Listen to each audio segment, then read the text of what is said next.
Hello, hello, hello. The mask is back, and we have a surprisingly decent fight night card. Honestly, it's impressive that we get this for America because lately it's been pretty trash over in America as far as fight nights are concerned. But even the pay-per-views haven't been too good. So, yeah, all around America hasn't been getting that much good fights. So, it's a breath of fresh air that we're getting this. Fatima Klein, Melissa Martinez. I'm gonna go with Fatima Klein, and I'm gonna go with decision. I mean, I just looked, and yeah, most people are picking decision, so I'm not surprised. It makes sense. It's a women's MMA fight. I was thinking, oh well, the odds are hugely in Fatima Klein's flavor. Flavor? What? No, favor. And so for that reason, because of that, people are probably going to be picking finish. But no, actually, similarly to what I'm thinking, mostly decision. Which yeah, that makes sense. So, I mean, I just think she's a better striker, really. Not much else to say there. And she's got better grappling for sure. I just think she's more well rounded, okay? Is that really too much to ask for? Just a simple women's MMA prediction, you know? Don't gotta go into the Lucas Tracy boxing YouTube channel for it, you know? Even though that's not even a thing. That's so funny. That's such a funny bit from Lucas Tracy. Literally, in his women's MMA videos, he or not videos, but in his women's MMA segments of his predictions, he just talks about like he has a boxing channel. He is so much more interested about talking about the women's MMA outside foot battle on that boxing YouTube channel. It's hilarious. I mean, that's my favorite bit.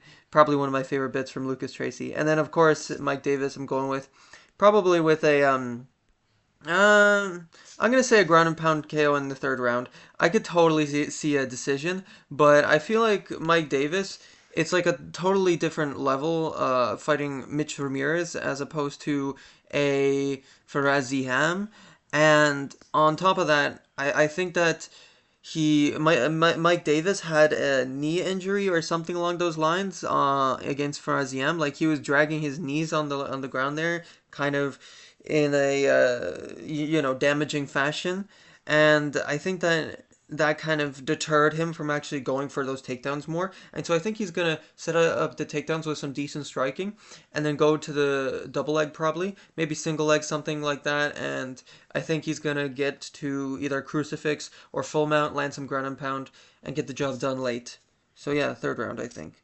And then Kennedy Nezuchuku and Walter Walker. I'm gonna go with Kennedy Nezuchuku, and I'm gonna say I'm actually gonna. Man, am I gonna say decision here or am I gonna say finish? I'm gonna say like a 30-27. Ooh, but see, here's the thing about this one. I'm very conflicted, but here's the thing. Kennedy has really good kicks. His hands aren't that good. They're only really good when his opponent is shelling up and it isn't offering anything back. Now, Walter Walker has a head kick, and that's pretty much it. He really relies on his grappling, and that's why this is an interesting matchup at first. But then when you rewatch some of their fights, you realize Kennedy Nezuchuku actually, he keeps his hands low, and Walter Walker, he kind of gasses after a little while of grappling. And against other opponents that survived past the first round, like what's the Polish guy's name here? Lucas Breski. I thought that was one of the lightweight Polish guys, but no, I'm wrong. I'm wrong on that. Yeah, I mean, I understand this is a bit of MMA math here, but you could just see that he was the less seasoned striker compared to Kennedy, and he was able to outpoint Walter Walker. I mean, you could make an argument for Walter Walker in that fight, but either way, he did enough to get the split decision. So I think my point stands here. I think Kennedy Nzechuku, he keeps his hands low enough. He's probably going to be able to defend most of the takedowns. And man, decision or finish though. I'm gonna say I could totally see a head kick from Kennedy, but I'm gonna say decision to be honest. And Lerone Murphy versus Eduardo Moura. This of any fights that's a women's MMA fight could be the one to go to finish. Of any of them, this one I would certainly say could very well go to the finish because Lerone Murphy has been out of the sport for like not 3, but like 2 years, and she's done nothing. We don't know anything about her as of late. She could have just been, you know, being a mom or something. So we don't really know what she's been doing. And Eduardo Mora, on the other hand, she's been super active. Like her entire last 5 fights have probably taken place within the span of Lerone Murphy's inactivity. And on top of that, Lerone Murphy is really just a scrappy. I wouldn't even say kickboxer. She's just kind of like she has okay jujitsu, and she just throws hands. She just is like a scrappy women's MMA fighter. I wouldn't even call her a boxer either. She's just scrappy with a little bit of jujitsu. Yeah, jujitsu. So I'm gonna say another decision here, but like I said, I could totally see a finish here. And Jake Matthews versus Chidi Nchokwani. Um, this is really hard. This is a really hard fight to pick here. The thing is about Jake Matthews is he has really good takedown entries. You saw against a guy like Phil Rowe, he was able to get some takedowns and for the most part secure the win on control and grappling. Whereas Chidi Nchukwani, he was basically against his last opponent, who kind of sort of has a similar style to Jake Matthews. He kind of was just teeping, landing some fast question mark kicks, some fast body kicks, leg kicks. He was kind of chopping the whole all body parts of Dos Santos, right? What's Alessio? Yeah, Zaleski. Alessio Zaleski. And the thing is, what makes this a hard fight to predict is Chitty is a little chinny. Like going again, it's funny that that's kind of his first name as well, Chitty, Chinny. It kind of sounds like it. The thing about him is he's a little chinny. Like against Alessio Zaleski, who was really outreached and outgunned. And in hindsight, it was a terrible pick from me, but he was kind of outgunned there. And he still managed to hit him with a good like overhand right or something, or maybe it was a hook. And it kind of got Chitty almost like he was wobbled, you guys. He almost looked like he was about to fall over. And that was just one shot, and really he didn't land too much else on Chitty. So I don't know, man. I'm gonna go with Jake Matthews. I know this is a risky pick. I think he could totally, Chitty could totally like just out tape him, outpoint him. But I'm gonna say Jake Matthews has really good. Oh, but no, I can't pick Jake Matthews though because if you look at his level of competition, these like Phil Rowe, I feel is just like a maybe more dangerous or powerful version of Chitty, but one that's less technical and less rangy. Phil Rowe and Darius Flowers, like that's not impressive. And then Francisco Prado, I just feel like I know that this is a pretty like bad metric to base a fight prediction, but overall, I just can't pick based on the level of competition. I mean, it's not a bad thing to predict fights on. Like, ultimately, it's the styles, yes, but I think that Chitty has, yes, granted, been given some pretty easier fights too, but this was at, some of it was at middleweight, as far as I remember, and he's been fighting these larger guys who kind of like Jake Matthews and Michael Alexeychuk replicate that style.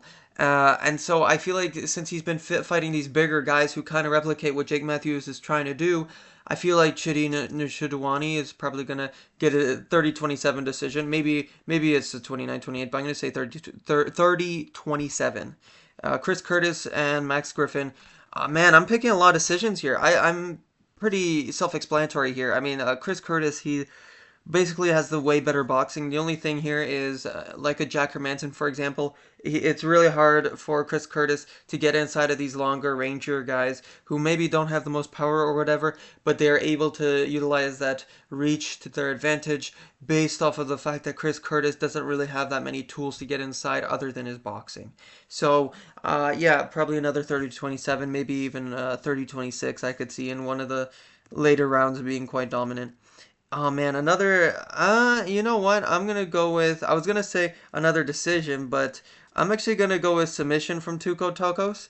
But am I, to be honest? Because here's the thing. I was thinking about originally picking a submission instead, or I mean decision, Because Tuco Tokos, what he does, and I really liked what I saw against what's that, Navajo Sterling in his last fight. He was really just absorbing the shots, and this is a much more technical guy than Junior Tafa. This is Junior Tafa coming down from heavyweight to a much more technical weight class. Tuco Tokos just wasn't really able to showcase anything against his last two opponents, who are prospects for sure, and practically are undefeated for the most part. I mean, I know that Umar Sai isn't anymore, but my point still stands. He was about to be ranked if he actually fought with some willingness to win. And or I'm not making excuses for him. He clearly fair and square lost, but my point still stands. He fought too much like an NPC. And Tuco Tokos, on the other hand, he was able to, in Navajo Sterling second round, he was actually able to secure some takedowns, secure some control time up against the fence against a much trickier guy, a much more athletic guy, a guy that feints a lot, a guy that uses his reach a lot. And we have Junior Tafa, who has a 4-inch reach disadvantage, who is shorter. Or not Justin. Did I say Justin Tafa? I meant Junior Tafa. He really just swings some hooks and overhands at you, and the most technical thing he could do is throw a flimsy jab at times. So he really, and to be honest, his hooks and overhands are quite flimsy as well. He doesn't really throw with much ferocity. He kind of just swings at the hips, like it's like he hasn't really trained for it. He just kind of brawled in his past, and he hasn't really hit the mats, so to speak, and hit the mats as well because he hasn't shown in his last fight good grappling against a heavyweight on short notice, a relatively fat heavyweight who's 4-0 on short notice. And it was like a week notice or something, and the guy clearly stole the first round, and then he gasped because he didn't have a training camp. But in the first round, he was absolutely destroying Junior Tafa at the end of the first round, and by the second round, he was just gassed. But Tuco Tokos isn't going to gas himself out. One thing that I really like in this fight is Tuco Tokos. Like I said, he likes to cover up, he likes to shell up, and he doesn't do it too much to where he's going to be KO'd. He does it safely. He covers all the parts that are able to be rocked or wobbled by a Junior Tafa, and I don't think his powers or speed as well is going to translate. I don't think so. And so, am I going to pick submission here? Man, this is tough. I've been picking so much decisions that I want to pick submission, but no, honestly, I think a 29-28 where he just wins off control time makes more sense. And Vitor Prachnio versus Austin Lane, finally another KO. I'm gonna say probably round one. I'm gonna say that Austin Lane tries to grapple immediately. Maybe he gets a takedown. Maybe he stalls up against the fence for a couple minutes, maybe 3 minutes even. Then it hits the fourth minute. Vitor Prachnio gets off the cage. He finally is able to push after being stalled, not knowing the difference in strength, the differential that he's now needing to be accustomed to, and he finds the space. They're striking with each other. Austin Lane goes for it. He kind of goes for a sloppy, just throwing straight shots down the pipe. He just but not really with technique. He just kind of runs at you with some like Lauren Murphy-esque shots down the pipe. He's just sort of just brawling forward at you, just throwing. And I think Vitor Prachnio, unlike his fight against Dustin Jacoby, is going to land a lead check hook, and he's going to flatten Austin Lane. Kind of similar to Mario Pinto. Yeah, Mario Pinto. I think it's going to be similar to that, except it'll probably be like a left hook instead of a right hook. So yeah, a first round KO. And then Nate Landwehr versus Morgan Charrier. Man, this is a tough one to pick. I think that Nate Landwehr could win off of gritty grappling, and I really do. And Morgan Charrier, on the other hand, he really has to just keep the fight at his distance, and use the kicks, body kicks he loves. I noticed he likes to go upstairs, but for the most part, just keep the leg kicks, body kicks going. Sort of a Beneil Dariush Renato Moicano sort of fight. He has to accept maybe faster, keeping the guard up more, little more technical. Keep things by the books. Nate Landwehr is more aggressive than a Renato Moicano, so that is going to be dangerous for a Morgan Charrier. But ultimately, I think that he can do that style. I think I'm going to go with another decision. Unfortunately, too many decisions. I know I'm just saying what I see here, but I think Morgan Charrier, he just has to keep his fight at his range, at his style, use the body kicks, sometimes go upstairs to keep Nate Landwehr guessing, sometimes come in with hooks, which is what he usually likes to do. I don't think he's going to get a finish because keep in mind, against the guys that he's been finishing, these are guys that, like his last finish, was it a Luigi guy? No, Gabriel Miranda. Yeah, against him, I distinctly remember he like went for a spinning back fist, and he just left himself so open for Morgan Chariot to counter with like an overhand or hook, something like that. It was. Let me just double check on that. Yeah, left hook. I mean, so at the end of the day, I think that he can certainly starch Nate Landwehr, but I think that Nate Landwehr's toughness is going to be enough. It's just the slowness from Nate Landwehr. I mean, against Doohoo Choi, he looked so slow, to be honest. So I'm going to say decision for Morgan Charrier. And Calvin Kattar versus Steve Garcia. Lots of first round finishes here. I'm going with Calvin Kattar by first round finish. I know a lot of people are picking decision here, but if you look back at Steve Garcia's last loss, I mean, if you just look at all of his last fights, to be honest, even the ones where he's won, these guys are made for his style, okay? These guys are weak grapplers for the most part, with flimsy kickboxing, where Steve Garcia, he's not one of these, he's not one of these Lerone Murphys where he's going to play that game with you. He's going to, I'm going to do the outside foot battle. This is really technical. No, and he's not like one of these like Arnold Allens either, who's sort of a little more patient. He's like aggressive. He's smart pressure, but he's overall just a technical maestro in the boxing. Steve Garcia is not that. He is aggressive and he gets in your face. And yes, sometimes he gets caught for that, which was in his no. I don't think it was that one. Nuremberg fight. It was in that one where he got dropped and then he came back. And it was because he has such bad defense. This is something I noticed in a lot of these fights of his. He just kind of rushes at you. He has a good 1-2, no question. He has a good fast blitzing 1-2, and he definitely has power behind it for sure. But aside from that, his hooks are kind of, aside from the speed, in his most recent finishes, and in against the Ezequiel Costa fight, I do remember he landed like a beautiful hook that dropped him, I believe it was. Or maybe it was the 1-2, but I think a hook dropped him as well, or starched him first, and then that led to the drop. But either way, I know that he lands with such ferocity and speed that they can't really handle it, but he has such wide telegraphed hooks. Really, the only thing that he does really good is like his 1-2. His hooks, his overhands are very fast, but they're telegraphed, and he swings them wide, and he's very open. The defense is the biggest worry for me here. You look back at his last loss. Now I'm coming back. Now I'm circling back to my first point. You look back at his first loss. He actually just came in with a big 1-2, or it was maybe an overhand, and then I forget the guy's name. It might have been it was a Chinese guy.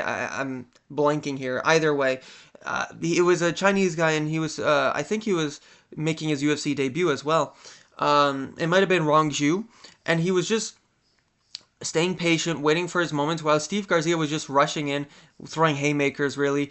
And it was just a beautiful check hook, lead hook, boom, it's over. And he just flattened Steve Garcia. It was brutal, and these people have dropped him. Even in his wins, he's been dropped. And so you look at a guy like Calvin Kattar, I mean, lots of these guys that he's been winning against, Steve Garcia, it's just guys who aren't boxers. They just aren't. Calvin Kattar is. He's a really good technical boxer. He has really good fundamentals. And I just think that he's going to stay patient, stay calm, keep his guard up, and then boom, a 1-2 down the pipe or a clean hook. I think a hook is what I'm expecting here. But Steve Garcia, his defense, if you rewatch his fights, people are picking Steve Garcia because, he's a 5-fight finish streak. That's so masterful. No, if you actually look back, he has such terrible defense. He gets caught and he just walks through it because guess what? These guys have no power. Ezequiel Costa hasn't finished a fly in forever. So, first round KO for Calvin Kattar. A beautiful hook, I'm going to say. Something like that. A counter hook. Stephen Thompson, Gabriel Bonfirm. This is so hard to pick. I really think that Stephen Thompson can do it, but I'm going to be honest. I think Gabriel Bonfirm is going to fight smart. This is such a tricky fight, man. This is such a tricky fight. No, you know what? I'm going with Stephen Thompson. I think that if Gabriel Bonfirm gets to the jiu-jitsu situations that he needs to, he can definitely win this by submission. No, no, no. Ah, man, this is so hard. I'm gonna go with Bonfirm by submission. I need to go with the submission on this card, to be honest, because I mean it's all gonna be decisions, right? It's all gonna be decisions. So I'm gonna say like a second round submission. I'm going to say that Stephen Thompson does insanely good in the first round. We're all like, oh, is he back? Is Wonder Boy back? Kind of similar to the Joaquin Buckley fight, except for the fact that Gabriel Bonfirm if it starts to land his jab a bit, and we see Stephen Thompson's age a little more. He's aging, and he's a little slower now off of beating up Gabriel Bonfirm in the first round. And then boom, Gabriel Bonfirm gets a single leg maybe. Maybe he just clinches, and then he manages to get a guillotine. And I think that the thing is with Gabriel Bonfirm is he has such slick jujitsu transitions. He can go from one position to another and another. The only thing that wasn't impressive to me about Gabriel Bonfirm is he he was like against Chaos Williams, who's nowhere near the striker of a Stephen Thompson. He was literally like he was just throwing jabs and leg kicks, and that's not nearly enough. And he wasn't shooting takedowns until the last moments of the second round. I guess until I mean it was smart. He waited for Chaos Williams to overextend and rock him, and then go for the takedowns into the submission. It was smart from him. But oh man, this is so hard to pick. Ah man, I'm gonna go with. Oh, this is either Stephen Thompson's retirement fight or man, I don't know what to pick. This is so brutal. I'm gonna go with the second round submission for Bonfim. I'm not gonna overthink it. I think Stephen Thompson has a really good chance, really good path to victory, but I'm gonna go with my gut here. I mean, my gut is also saying Thompson. This is such a 50-50 fight for me because Stephen Thompson, he showed really good takedown defense, to be honest, against a guy like Shafkat, who is, I think, a better takedown specialist than a Gabriel Bonfirm. He really picks his moments more. And I think that he's also, Joaquin Buckley is a better pure takedown artist, but I think that Gabriel Bonfirm, if he gets it to the ground, it's pretty much a wrap for Wonder Boy because the submissions from Gabriel Bonfirm that he constantly throws up is nasty. And Taliesin Teixeira, I'm gonna pick a first round KO, or maybe I'm gonna say second round KO. I think that no, I'm gonna go with first round just to stay safe here because even though I'm picking a lot of first round KOs, if one of the other ones doesn't go to first round KO, I'm pretty sure this one would. Taliesin Teixeira versus Derek Lewis. The game plans for both these guys is pretty clear. Derek Lewis has KO'd Alexander Volkov, for example, with the overhand. His overhand is his specialty. He even knocked out his last opponent with an overhand. And so Taliesin Teixeira, on the other hand, we've seen against Derek Lewis. Or Derek Lewis versus Tai Tuivasa is a great example of that knee, I mean, not knee, elbow, really hurting Derek Lewis. In fact, that's what led to the finish for Tai Tuivasa against Derek Lewis. And we see for Taliesin Teixeira, circling back to Taliesin Teixeira here, we've seen that he also landed a beautiful elbow against Justin Tafa. And so we know that he has the tools, and so does Derek Lewis. The issue here is this is a much more old Derek Lewis and Alexander Volkov. I know that this guy might not be as good as Alexander Volkov. We don't know yet, but he hasn't shown much wear and tear. He hasn't shown much. I understand he's only had 8 fights and he hasn't fought anyone ranked, but he hasn't shown any wear and tear, any reason for me to doubt him. He stays calm when people rush at him. If you look at the Dana White Contender Series fight of his, he stayed calm with the flurries and waited for the moments and the gaps in between those shots to land the beautiful 1-2, the beautiful hooks, all the rest of it. He has really good straight shots down the pipe for the most part, and he's having a 4-inch reach advantage, a 4-inch height advantage. And like I said, this is an older Derek Lewis who was struggling against Alexander Volkov, who is more proven, granted, but this is a more older Derek Lewis who maybe has better game plans now, maybe, potentially. We did see him go for some trips against Tai Tuivasa, and it did actually work, but I think that Taliesin Teixeira is going to be more wise to that because we've seen that, these older guys, people in the new generation, these younger guys, like 25-year-olds, they figured them out. They have the blueprint. The blueprint's out on Derek Lewis. You just kind of gotta keep your range. Don't leave any more openings that Volkov in round three would. Like don't leave your chin exposed with your hands low when you're right in front of him. Like he literally just stood in front of Derek Lewis thinking, oh, he's not going to have the energy to throw another overhand or another hook. And he absolutely did have the energy. So I think that Taliesin Teixeira is a very smart, intelligent prospect to look out for. And I think he's going to prove himself here. So with that being said, yeah, I mean, there's a few tricky picks in here. Most people are picking what I picked, but not many people are picking Junior Tafa to lose, and not many people are picking. What's the other underdog I picked? I picked one other underdog. Yeah, Calvin Cater. So I like my odds here. The only thing is Stephen Thompson. I just want to go with a submission on this card, but I really think that Stephen Thompson has a chance. I just think that Gabriel Bonfirm has more paths to victory, and he's got the youth and all the rest of it. So with that being said, those are my picks for UFC Fight Night Lewis versus Teixeira. Or was it Teixeira? I actually completely forgot, but I mean, look, can you blame me? He has like one real fight in the UFC. Either way, thank you so much for watching. Like, comment, and subscribe. Subscribe, and yeah, Mask of MMA out.